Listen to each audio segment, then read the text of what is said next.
You know, love is a beautiful thing. Being able to build healthy relationships, connect with people, develop emotional intimacy, it's a beautiful thing. It's the basis of most of our human relationships, being able to connect deeply. However, have you ever been in a relationship where it feels like there is this wall between you and your partner? So you try to connect, you try to communicate, but try as you may, it feels like each time something is preventing you from getting through to them.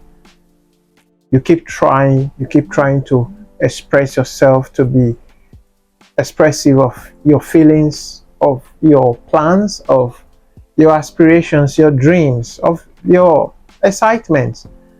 But each time you try, it's like something is preventing you to get through to them. You can feel it. You can't see it, but you can feel it. You know, that's emotional unavailability. And emotional availability is actually a fundamental factor, a fundamental ingredient for relationships to thrive. I mean, in our interpersonal relationship, that emotional factor is very important because without it, there is no empathy. If you cannot empathize, you're going to really have a hard time connecting with people, you know.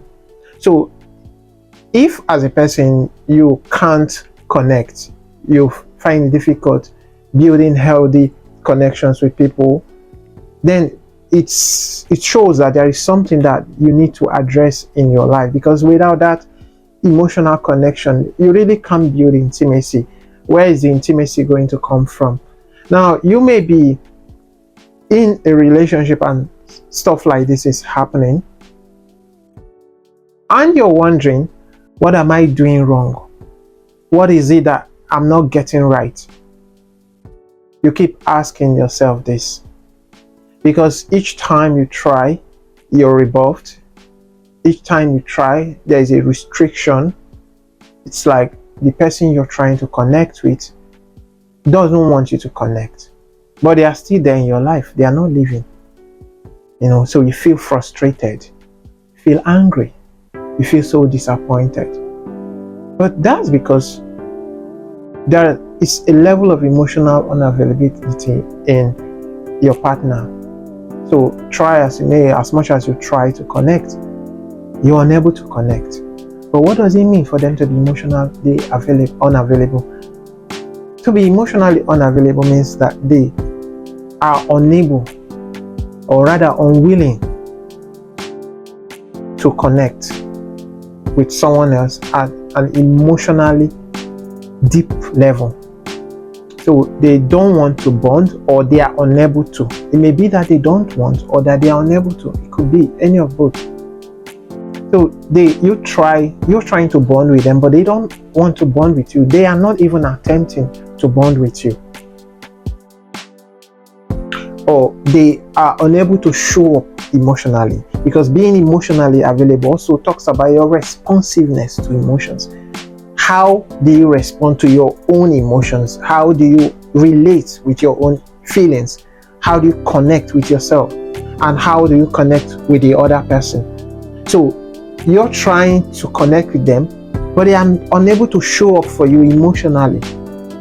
They're unable to, to deal with your feelings. So when you try to talk about how you feel or express emotions, they can't connect with that. They shut down because they don't want to be part of that sort of conversation. So you can't look up to them for some sort of emotional support. They are only interested in conversations that are kind of shallow. So how do you see or identify emotional unavailability? What are the things that you can see in your relationship or your interactions with people and be able to say, well, this looks like emotional unavailability? So let's go. There is fear of commitment. Fear of commitment. People not wanting to commit because committing means they now have to deal with you alone. It means they have to be available. It means they have to be present. A lot of people are in relationships with people who are not present. You know, when we talk about absentee fathers or deadbeat fathers, there are also deadbeat partners. Like you're dating somebody or maybe even married to them, but they are not there in your life. You may be living in the same house, but they are not there. There's no connection.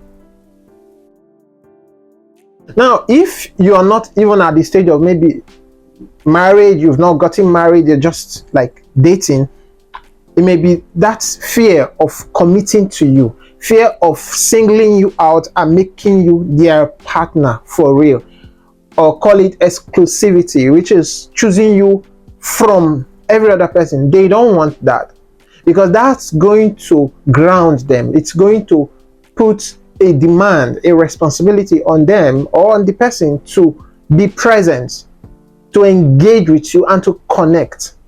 So they don't want that. What do? What do? They have micro relationships here and there. They have A, B, C, D, E, F, G. All these people are all partners to them. So they connect, they give 1% here, 1% here, 2% here, 3% here. They don't want to connect with one person. And it's because they don't want to get hurt. Somehow they believe that the moment they connect with one person, they will become vulnerable. And once they are vulnerable, it means that they could be hurt. But if they have too many people, that they are dealing with, no attachment, nothing deep, just let's hang out, let's drink, let's eat shawarma, let's have sex and all of that, they're fine with that because they don't get to open up themselves. They don't get to let you in. It can be really frustrating being with somebody that is not letting you in. You're trying, knocking, consistently knocking at the door of their heart, their mind, but they are not letting you in. You keep trying, you keep pushing, but they are not letting you in. It can be very frustrating. Now, another thing that you can see, another, this is emotional unavailability, is trust issues. They have trust issues. You've not even started the relationship. They're already suspicious of you. They don't trust you. They don't believe you. They already think that you're going to hurt them. Something tells them that you're going to hurt them. So they're already imagining the hurt that is going to come from you. They are expecting it. And so they are taking preemptive action to protect themselves from you. When you have not shown any sign, there's been no pattern, no behavior that shows that you're going to do anything to hurt them. I mean, under normal circumstances, you start up with people, you give them the benefit of the doubt, you give them basic trust. But as you proceed, maybe they do something and you look at it and you ask yourself, oh, this doesn't look good. Then you may start withdrawing the trust. And you put them on probation to say, let's watch them for some time and see how they're going to behave. But this person, from the beginning, chooses not to give you any basic trust. There is no trust at all. They're already suspicious of you. They already think that you are going to do something to them. And because they feel or they think this way, they are not going to give you access to them. But what is a relationship? How can you relate with somebody without access? You need to have access. The access is what makes the difference. Access is what distinguishes you from the general public. You can be talking to 20 people, but if you choose one person as your partner, there is a degree of access that you give to that partner that shows that this is the person in your life. That shows that, okay, you are to an extent willing to trust, to be vulnerable with this person.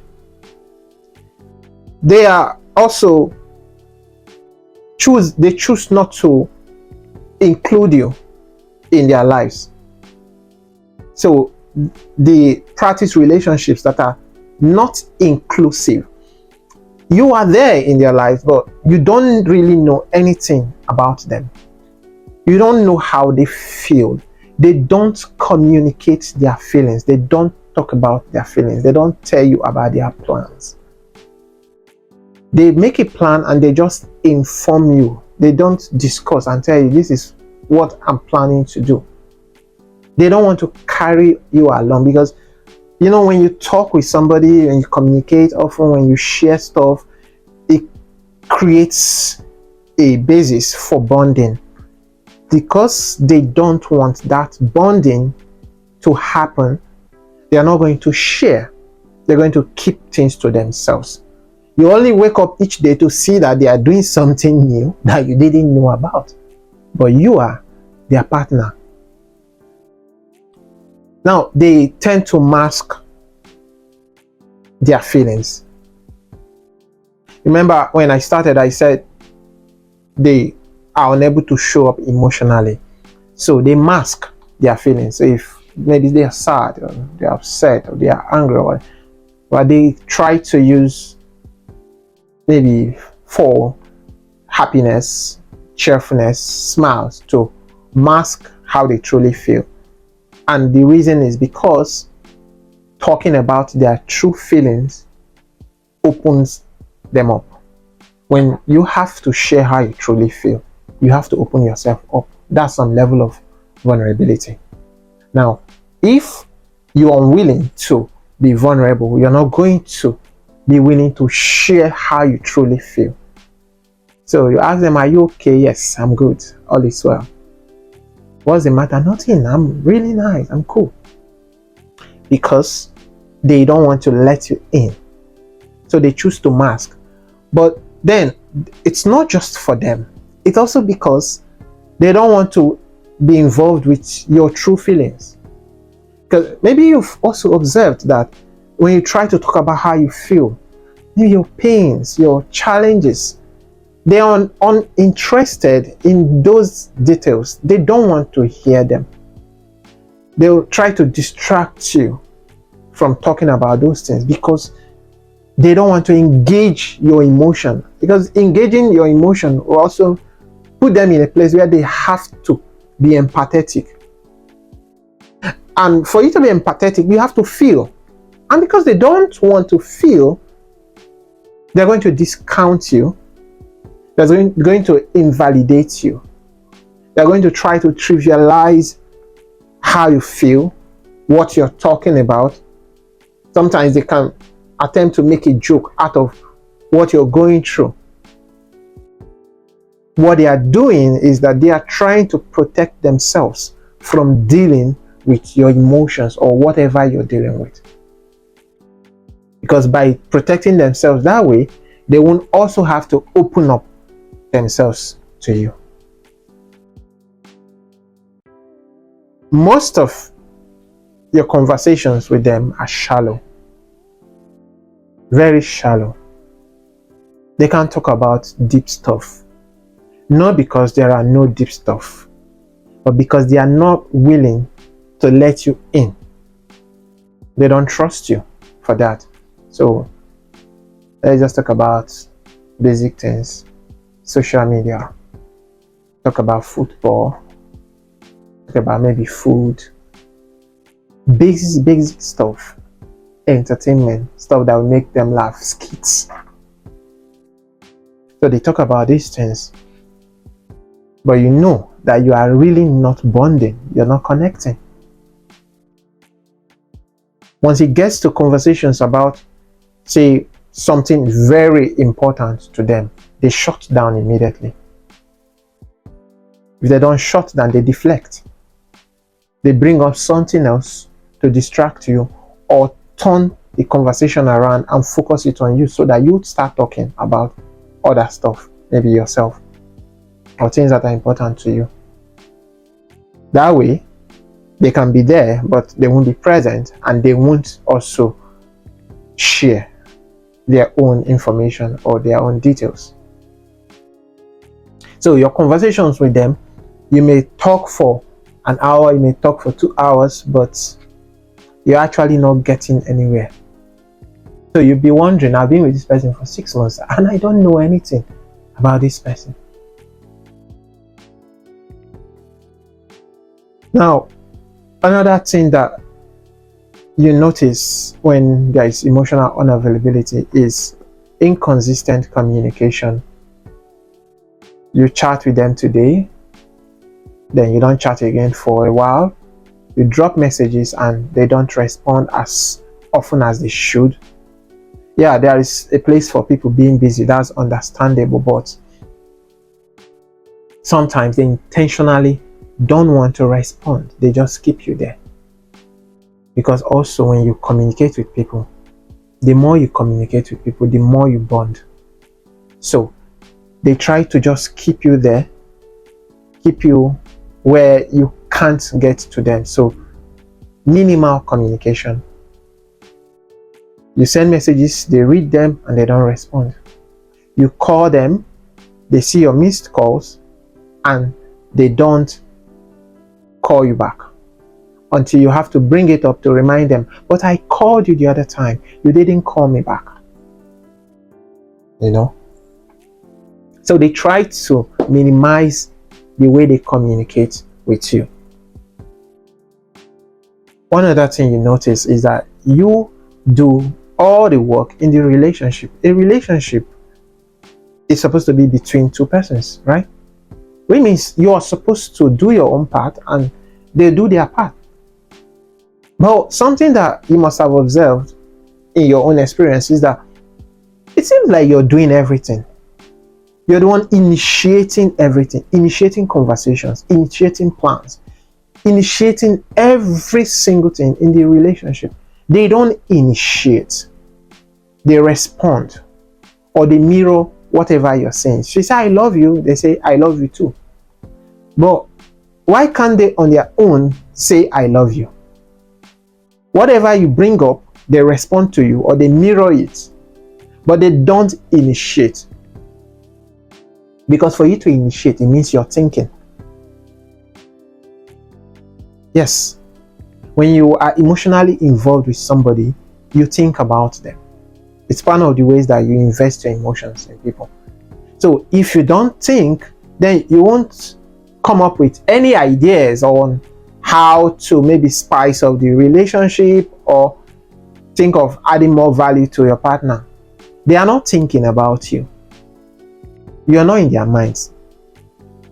So they can't just wake up and initiate anything because they are not thinking about you.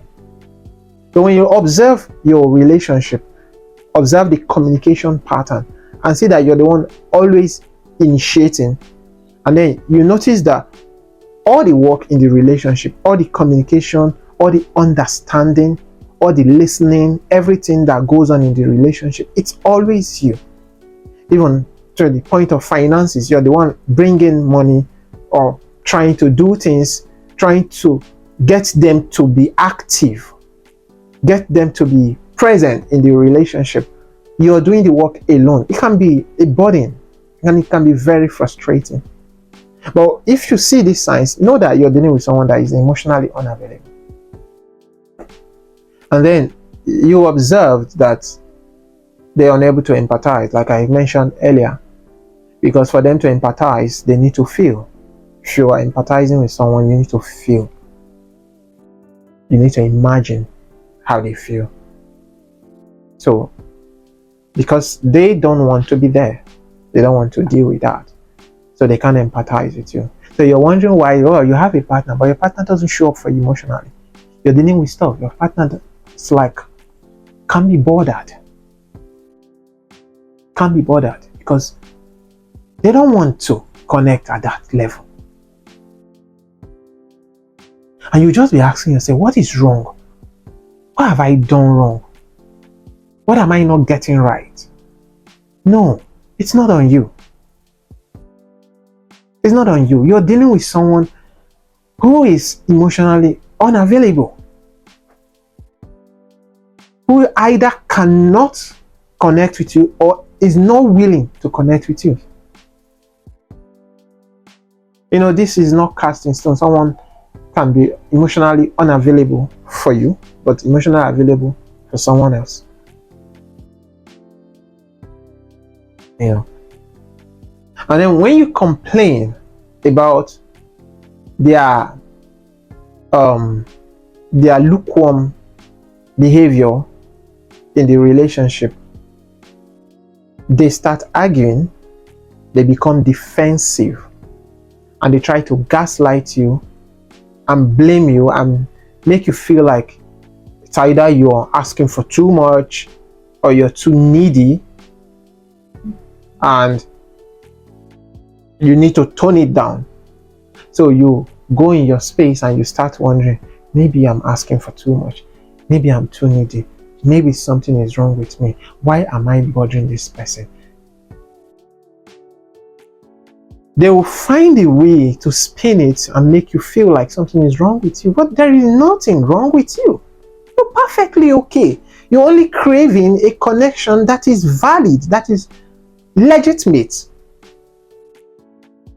But because you're dealing with someone who is unwilling to meet you at that point, they're going to try to run away from it. I've always mentioned that when people gaslight, when people project, when people deflect, it's because they're trying to avoid responsibility.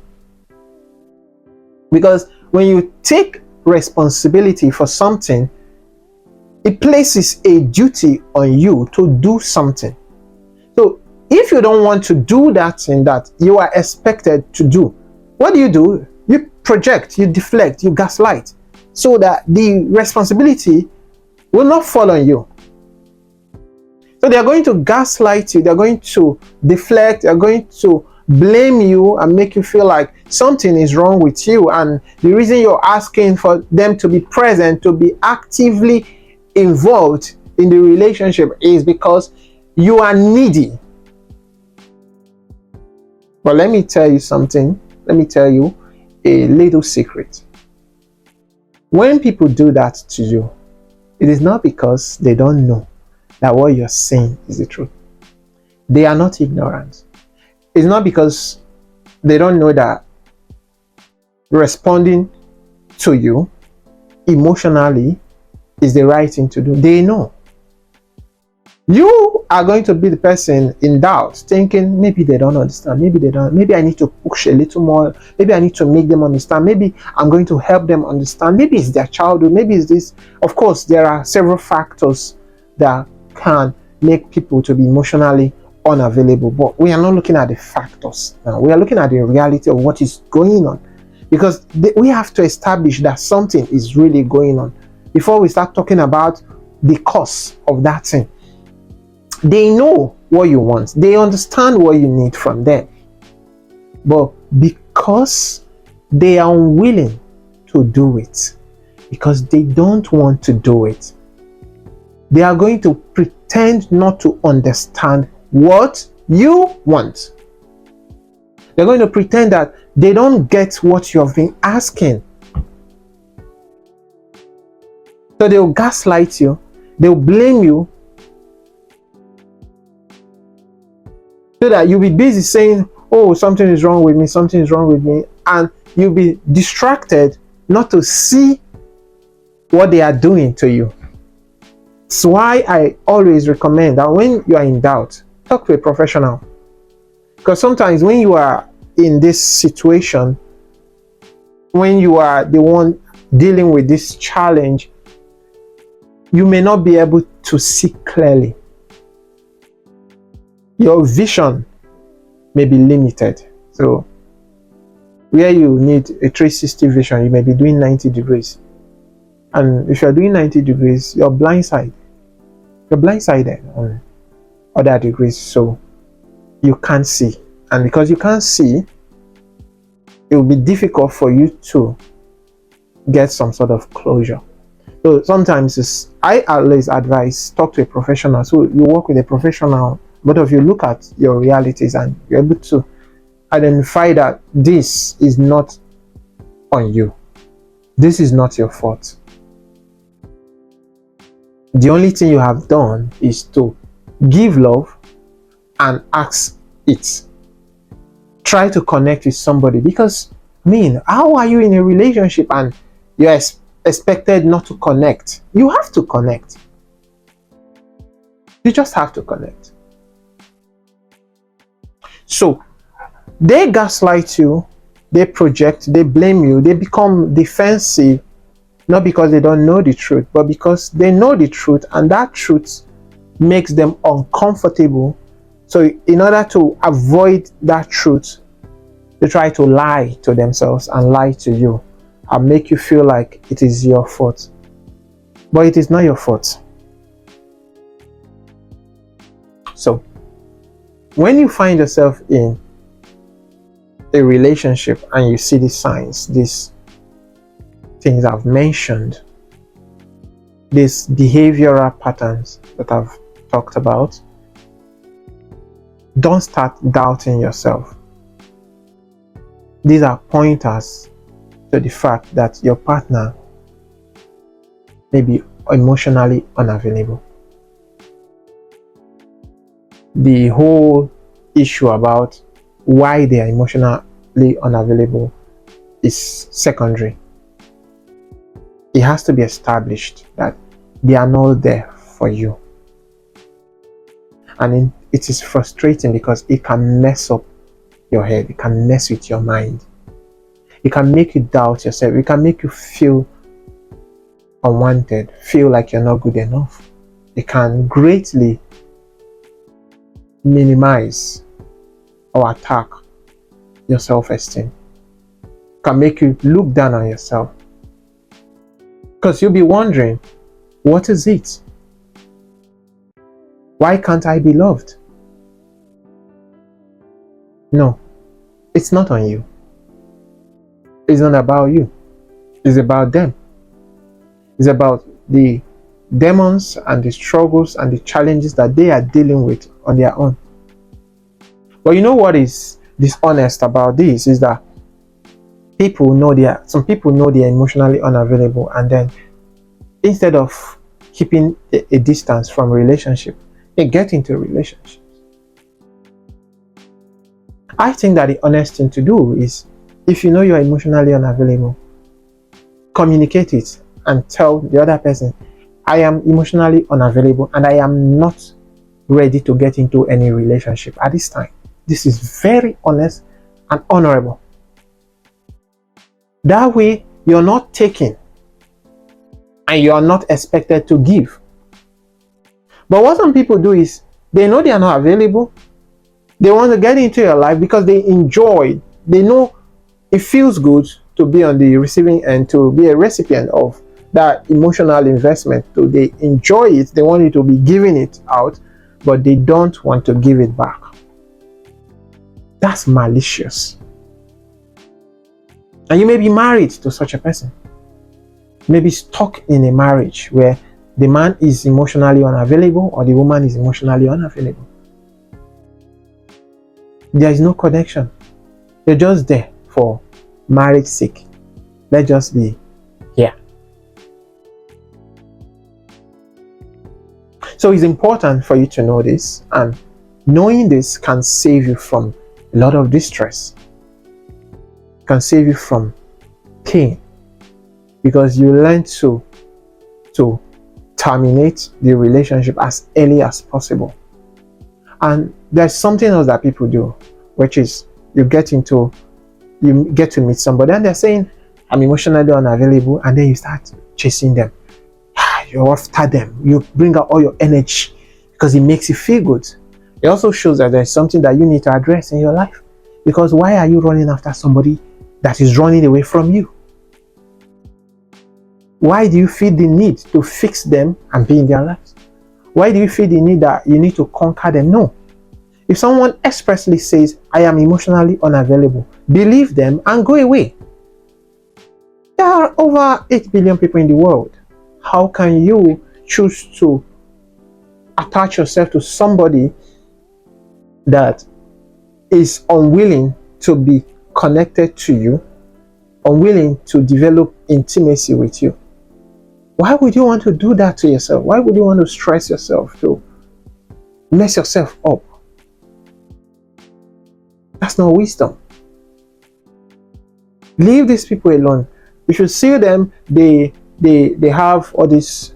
They have too many people in their lives. That they are, interacting with, or maybe having sex with, or having casual relationships, flings, and all of that. Stay away from them, unless you want the same thing. If you want something casual, if you want a fling, go ahead. But if you want serious commitment, stay away from such a person. They are not ready. And if they are not ready, they're going to torture you emotionally. You're going to struggle. You're going to deal with a lot of emotional unavailability, unrequited love, stress, emotional stress that can greatly impact your health negatively. So you keep pushing, you're preoccupied with thinking about them, with trying to understand why they are behaving the way they are behaving. But you are not a psychologist. You want to understand that, go and study psychology. Don't be in a relationship where you're trying to understand somebody that has chosen not to be available for you, someone that has chosen not to connect with you.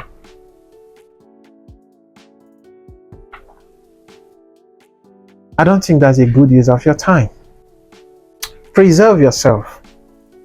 Practice self-care. And part of practicing self-care is choosing people who choose you. Being in the lives of people who want to be in your life. Being available for people who are available for you. You can be happy. I mean, there's very little time that we have on earth. So why would you want to waste it on someone who is not available?